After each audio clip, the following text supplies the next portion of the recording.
La verdad es que estos son tiempos difíciles, muy difíciles, para todos, incluyendo a nosotros, a los que creemos en el Señor. Y muchas veces nosotros nos sentimos como que no tenemos la calidad para hablar a otros acerca de buenas nuevas, de buenas noticias, porque nosotros mismos estamos en medio de luchas que pareciera como que perecemos. ¿No le ha pasado eso? De que usted quiere compartir las buenas nuevas y buenas nuevas de salvación, pero en medio de una situación tan terrible como la que estamos viviendo, usted mismo se siente como, wow, pero yo voy a ir a bendecir a otros cuando yo mismo estoy luchando contra tantas cosas. Y miren, la verdad es que no quiero pararme aquí y parecer un motivador. Yo creo que nosotros como cristianos tenemos que entender que los tiempos se están poniendo cada vez peor. Yo recibí una llamada en esta semana del superintendente, el obispo general de la Iglesia de Dios de la Profecía. Él estaba fuera del país y llegó, me llamó y me dice, Duarte, tenemos que convocar una reunión con los otros líderes conciliares, con todo, porque lo que viene es terrible. O sea, nosotros vemos, por ejemplo, un nuevo presidente en Estados Unidos que asumió, y gloria a Dios. Sin embargo, de las primeras 15 decisiones ejecutivas que tomó, por lo menos 4 o 5 tienen que ver con todo esto de la agenda global de ideología de género. De hecho, en sus primeras designaciones, nombró la primera, bueno, no me gusta decir mujer porque es un hombre, transgénero, en el Comité de Salud de los Estados Unidos. O sea, ya ustedes saben por dónde viene eso, y el sistema de salud de Estados Unidos va a financiar todas esas operaciones y todas esas cosas. Terrible, no me quiero enfocar en eso, pero me decía este pastor amigo, tenemos nosotros que estar atentos, porque, por ejemplo, una de las decisiones que tomó el presidente Biden fue dejar la embajada de Estados Unidos en Israel en Jerusalén. Y yo dije, oh, wow, qué bueno, porque esa fue una de las victorias del presidente anterior, mover la embajada hacia Jerusalén. Pero cuando yo reviso, entonces él dejó la embajada allí y nombró la embajada para Israel, Gaza y la zona oeste. O sea, estaba prácticamente con ese nombramiento reconociendo un Estado palestino. Entonces, hermano, esos son cumplimientos proféticos. Uno como que se atemoriza al verlo, uno como que piensa, pero realmente se está acelerando el final de los tiempos. Y yo quiero en esta mañana llamar tu atención hacia qué vamos a hacer nosotros. Hacer lo que dice la palabra de Dios. La palabra de Dios dice que el justo por la fe vivirá. No dice que por un presidente, no dice que por unas políticas, no dice que por estados o gobiernos, dice que el justo por la fe vivirá. Y yo quiero hablar de eso en esta mañana. Yo quiero hablar viviendo por la fe.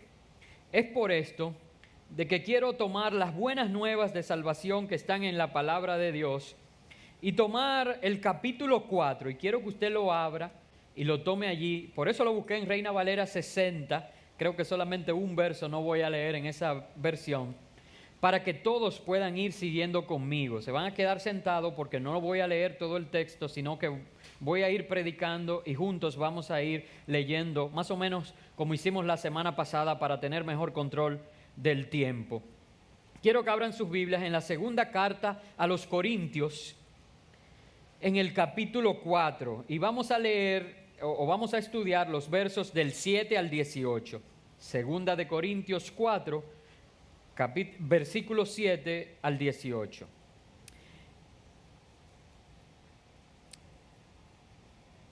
Me dicen amén cuando lo tengan. Lo dejan allí. Me atrae poderosamente la atención este texto que vamos a leer. Y en los primeros versos, antes del versículo 7, me llama una frase del apóstol Pablo que dice que en medio de una situación como esta, ¿verdad?, en la que no hay seguridad en nosotros mismos siquiera. Dice, no nos predicamos a nosotros mismos, sino a Jesucristo como Señor, y a nosotros como vuestros siervos por amor de Jesús. Ese es el verso 5. Y esa expresión, la verdad es que yo la hago mía. Porque si se tratara de hablar de mí, hermano, yo estoy luchando con muchísimas cosas, al igual que cada uno de ustedes. Pero la seguridad que me da de venir y presentarme delante de ustedes a presentar las buenas nuevas de salvación es que yo no vengo a hablar de mí. Yo no vengo a predicar de mí, yo solamente vengo y presento a Jesucristo como el Señor, como el Rey de Reyes, como nuestro Salvador. Y a mí como un siervo de todos ustedes para la gloria del Señor. Es por esto que el Evangelio es buenas nuevas de salvación para quien las recibe, sin importar la condición de quien las expone. Yo puedo estar aquí hablando de prosperidad material y Dios nos prospera estando yo en escasez. Yo puedo estar aquí hablando de sanidad y yo luchando con una condición, con una enfermedad. Porque el Evangelio, las buenas noticias, no se centran en aquel que está exponiendo. Las buenas noticias es que Cristo, Dios mismo, Emmanuel, vino y se hizo como uno de nosotros y desde nuestra condición entregó su vida por amor a ti y a mí y nos ha regalado salvación y vida eterna. Es a esto que Pablo en el versículo 7, por eso le dije que dejaran abierto el texto, le llama tener este tesoro en vasos de barro, para que la excelencia del poder sea de Dios y no de nosotros. Así que si un día ustedes me ven a mí débil, y tengo momentos débiles, ustedes me recuerdan que yo he enseñado que cuando soy débil, entonces soy fuerte, porque su poder se perfecciona en mi debilidad. No importa la condición, no importa la vasija, el tesoro es lo que está dentro y que la excelencia, la gloria y el honor sea para Dios y no a nosotros. Dice en los versos 8 y 9 algunas expresiones que yo quiero que analicemos rápidamente. Porque ya que a ti y a mí nos ha tocado predicar estas buenas nuevas, hacer interlocutores de todo esto, de esta noticia de salvación en medio de una situación tan difícil para todos, incluyéndonos a nosotros, hay 4 cosas que yo quiero rápidamente que nosotros tengamos en cuenta, que se encuentra en los versos 8 y 9. La primera de ellas es que la tribulación, hermano, por la que estás pasando, no debe quitarte el gozo. Dice aquí, estamos atribulados en todo, mas no angustiados. Y la verdad es que cuando uno lee esto, uno dice, estamos atribulados en todo. O sea, es que hay situaciones por todos lados, salud, economía, encierro, emociones, tantas cosas, atribulado por todos lados. Y no hay problema en eso. Ahora la palabra dice que no debemos, en medio de esa situación, estar angustiados. ¿Por qué? Porque el gozo del Señor es nuestra fuerza. Entonces sí vamos a tener tribulaciones y nunca voy a predicar algo diferente desde este lado, porque es lo que encuentro en la Biblia. Pero en medio de toda esa situación, Jesús nos dice, en el mundo ciertamente tendréis aflicciones, pero confiad, yo he vencido al mundo. Así que tenemos que tener en cuenta, hermanos, que la tribulación no puede quitarnos el gozo. En segundo lugar, tenemos que tener en cuenta que las pruebas no pueden traer desesperación. Ahí mismo lo dice, nos encontramos en apuros, mas no desesperados. Hermanos, porque tú y yo tenemos una esperanza que no cambia. Una esperanza que no está sustentada en circunstancia. Y yo te pregunto, la promesa de salvación que el Señor te ha dado y que te ha regalado, ¿se cambia porque tú no tengas para comprar comida? Ahora, no tener comida es una prueba. Cuando no tienes comida, tú estás en apuros. Sin embargo, ese apuro no te debe llevar a estar desesperado, a la desesperación, porque tú tienes una esperanza de un futuro glorioso y tienes la esperanza de que no has visto a un justo desamparado, ni su descendencia que mendigue pan. Hermanos, ¿no te ha pasado que tú estás en un apuro y dices, bueno, ya de esta no salgo? Y así cuando ya tú te rendiste, que no tienes de dónde más sacar, el Señor viene, ¡pran!, y lo hace. Y solamente tú tienes que decir, gloria a Dios porque Él lo hizo.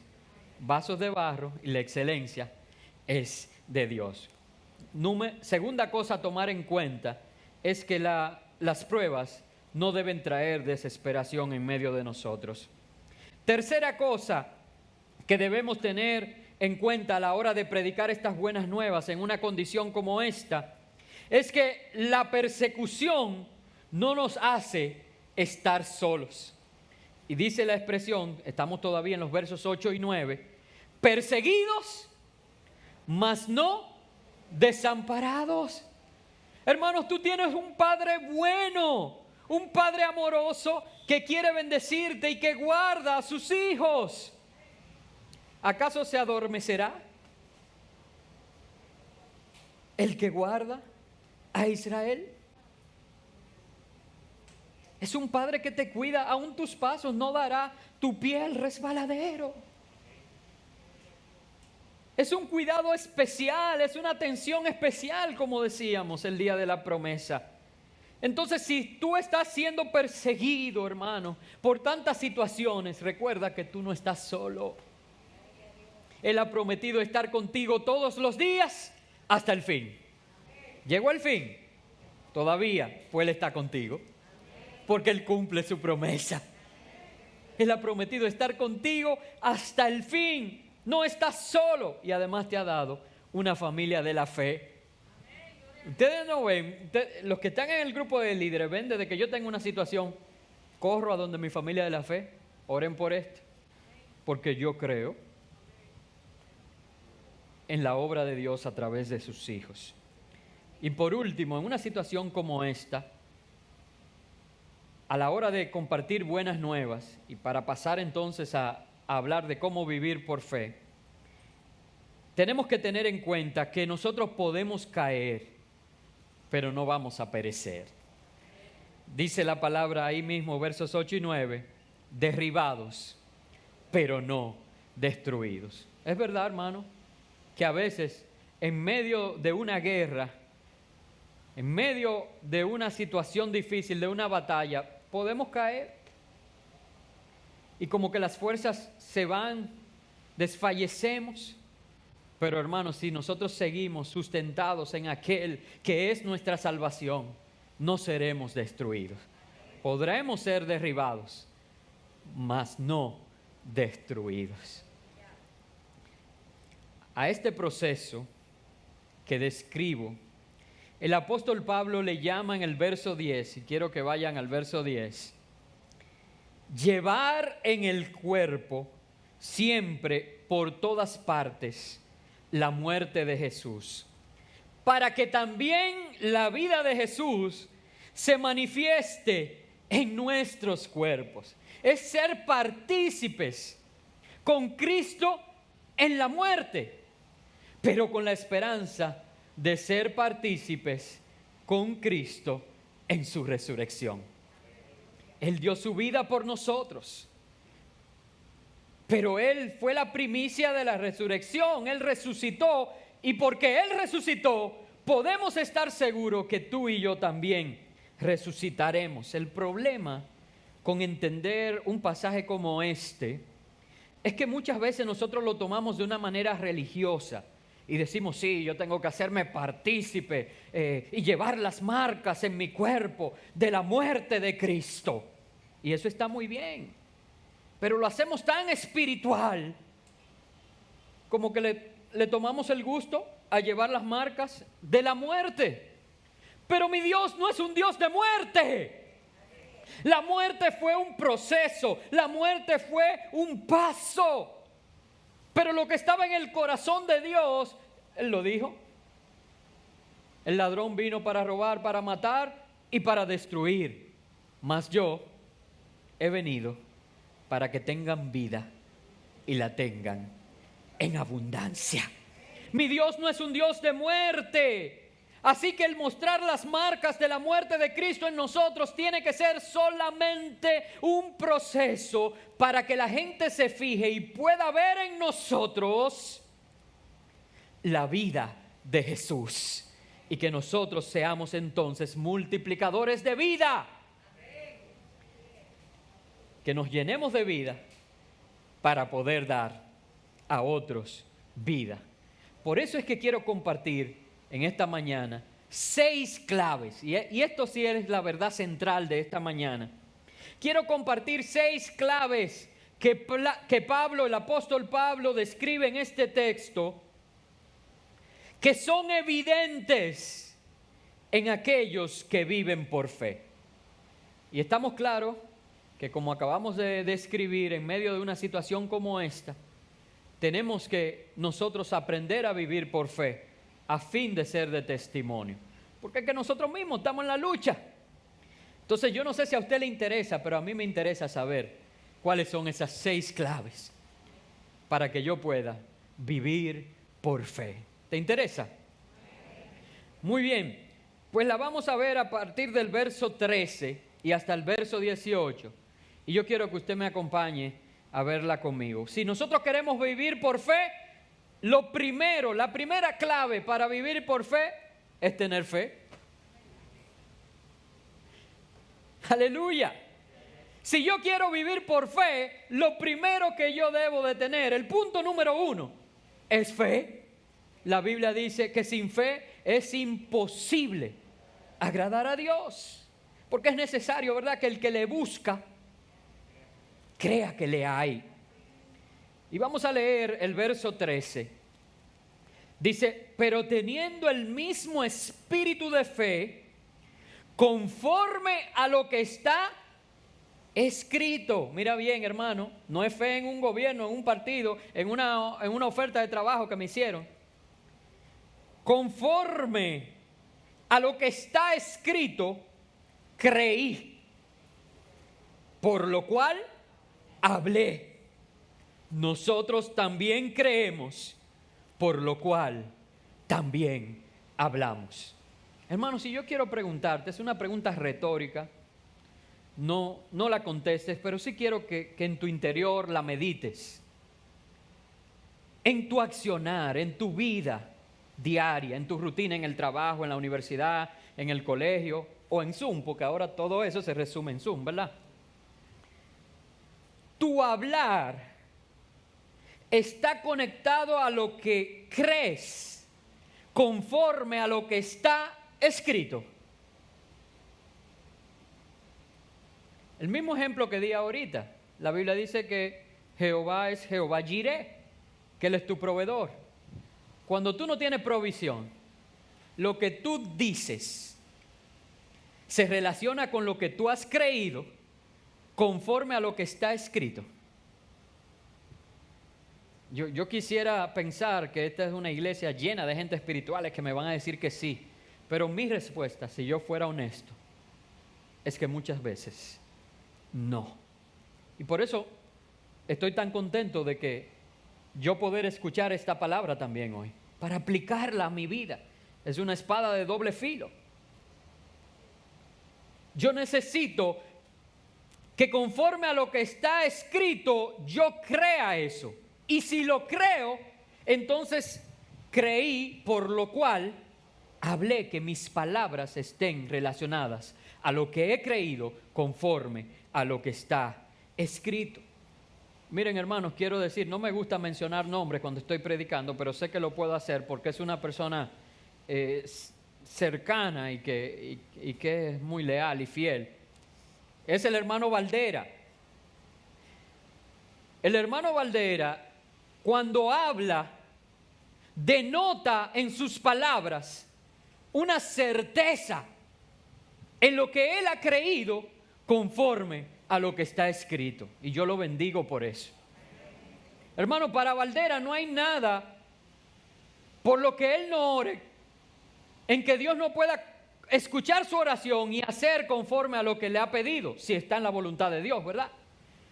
Si está lloviendo y usted le dice, ay, hermano Valdera, está lloviendo y necesitamos, le dice, no, venga, vamos a orar, que se cierre el cielo.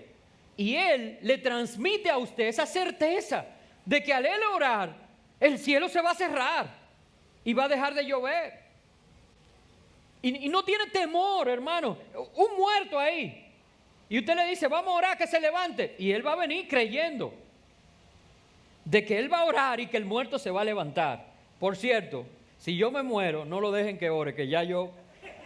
No, ya después que yo voy a ver a mi Señor, me van a devolver para atrás. No. Pero la verdad es que cada uno de nosotros tiene que emular eso. Por eso le pido perdón de tomarlo de ejemplo, pero cada uno de nosotros tiene que, conforme a lo que está escrito, creer en su corazón y expresar con sus palabras. Porque no es verdad que la Biblia dice que Cristo es la resurrección y la vida. Y que el que cree en Él, aunque esté muerto, vivirá. Y no es verdad que la Biblia narra de que el profeta Elías habló a los cielos y los cielos se cerraron y no llovió en mucho tiempo. Y que después, cuando habló y dijo que llueva, vino y hubo un gran aguacero. Entonces, ¿tú crees eso?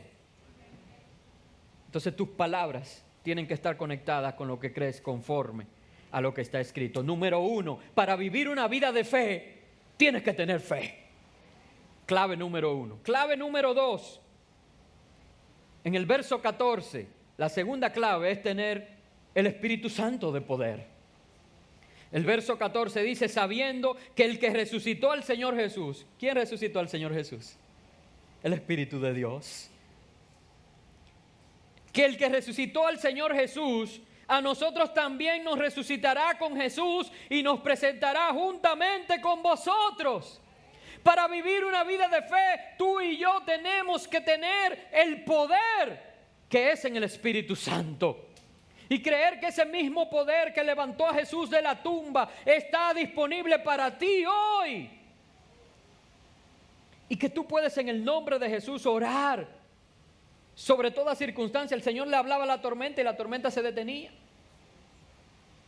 Yo quiero gente que esté dispuesta a vivir una vida de fe, pero para vivir una vida de fe, la segunda clave que debemos tener es contar con el poder del Espíritu Santo. Así que tenemos que ser hombres y mujeres que estemos llenos, que busquemos, que procuremos la llenura del Espíritu Santo en nuestras vidas. Alabado sea el Señor. Número 3, tercera clave, verso 15. Porque todas estas cosas padecemos por amor a vosotros, para que abundando la gracia por medio de muchos, la acción de gracias sobreabunde para gloria de Dios. La tercera clave para vivir una vida de fe es la alabanza. Hermanos, con queja no se lograba nada.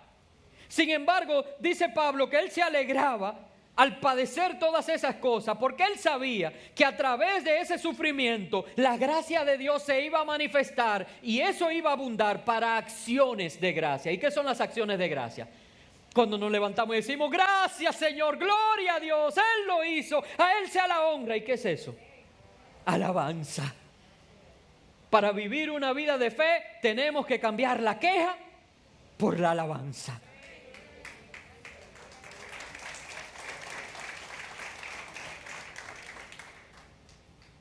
Y Dios me dijo eso. Ahorita vamos a ministrar con una canción.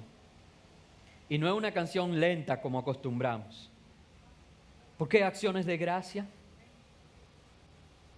Lo vamos a hacer con una canción de alabanza, movida. Y Dios va a ministrar a nuestro corazón. Vamos a ver, ayúdenme. Lo primero que tenemos que tener, la clave para vivir una vida de fe. Fe. Lo segundo, el Espíritu Santo por el poder. Espíritu Santo. Y número 3, la alabanza. Número 4, lo podemos encontrar en el verso 16. Vamos a leer. Por tanto, no desmayamos.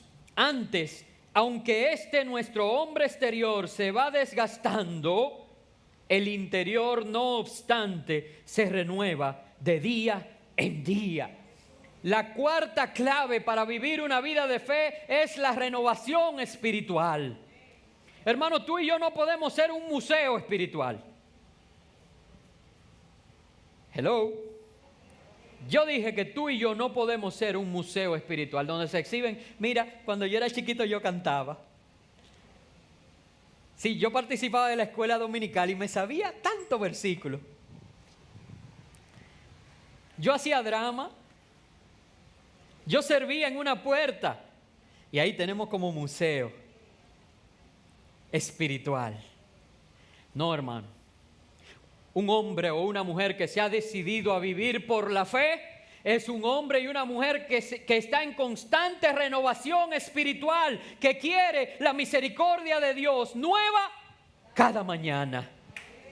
Que cada día busca al Señor y le pide: Señor, hoy cambia de mí lo que no te agrada y haz de mí un hombre nuevo. Señor, derrama nuevos dones en mí. Úsame hoy de manera diferente. Y es verdad que este hombre exterior lo que va es desgastándose. Cada día que pasa, usted está más cerca de la muerte que de su nacimiento. Y eso quizá no me luce a mí, ¿verdad? En mis poquitos años. Pero si yo levanto aquí a alguien que tenga 70, todavía lo dice con mayor propiedad. Pero hermano, aún usted tenga 70, 80 o 90, cada día, si usted es un hombre o una mujer de Dios que se ha decidido a vivir por fe, usted tiene que buscar renovarse espiritualmente y pedirle al Señor: dame hoy algo nuevo. Haz de mí algo nuevo. Clave número 5, verso 17. Porque esta leve tribulación momentánea produce en nosotros un cada más excelente y eterno peso de gloria. La quinta clave para vivir una vida por fe es la santificación. Porque nos gusta mucho ese verso. Esta leve tribulación momentánea va a producir en nosotros un más excelente y eterno peso de gloria. Y pensamos en la gloria misma, sí, las luces y todo, hermano. Pero eso lo que está diciendo es que esta tribulación va a cumplir un propósito en nosotros. Ese propósito es santificarnos. Porque la salvación la recibimos automáticamente cuando aceptamos al Señor en nuestro corazón. Y lo que vivimos desde ese momento hasta su venida es un proceso largo que no termina hasta que Él venga, que se llama santificación.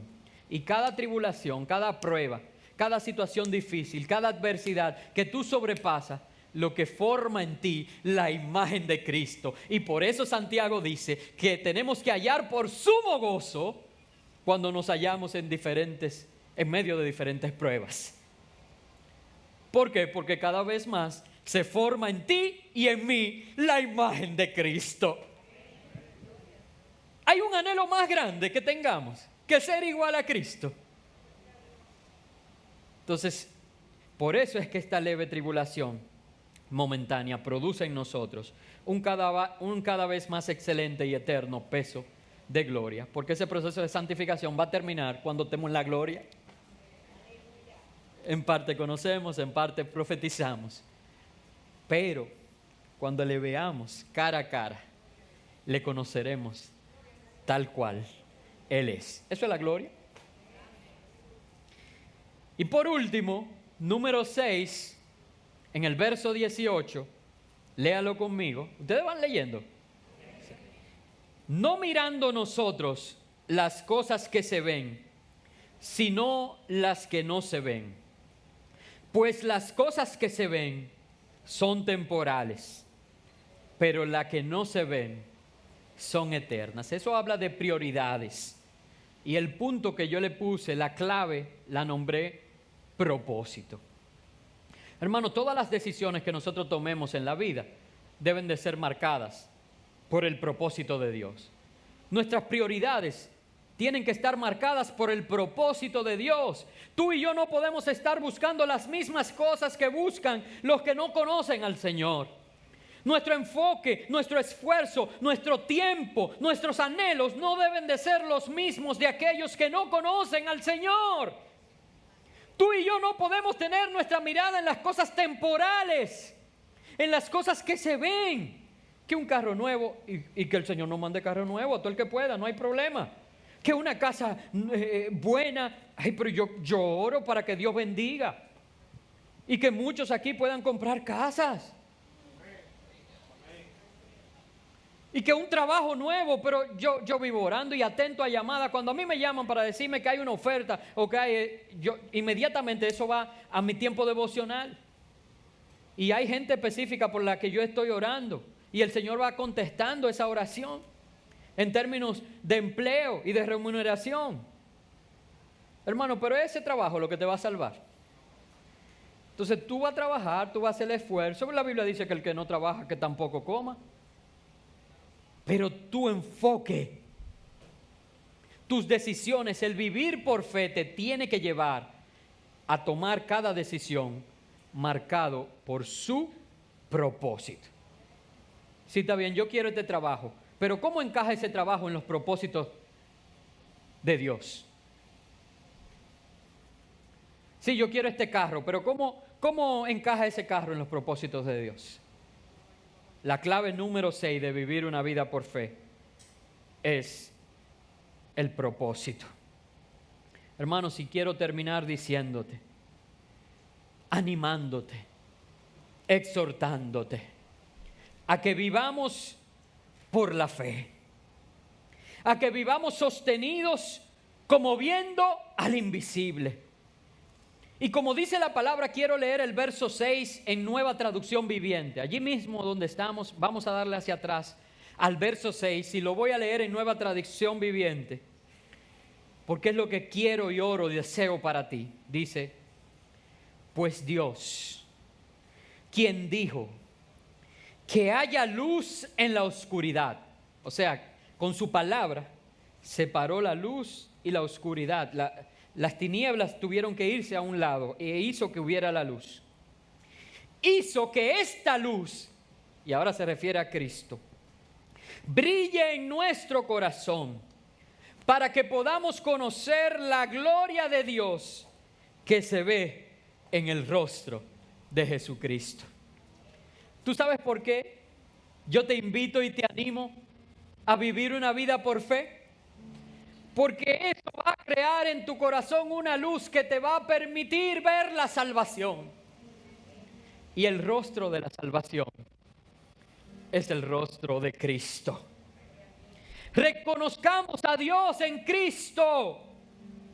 Él es la imagen visible del Dios invisible.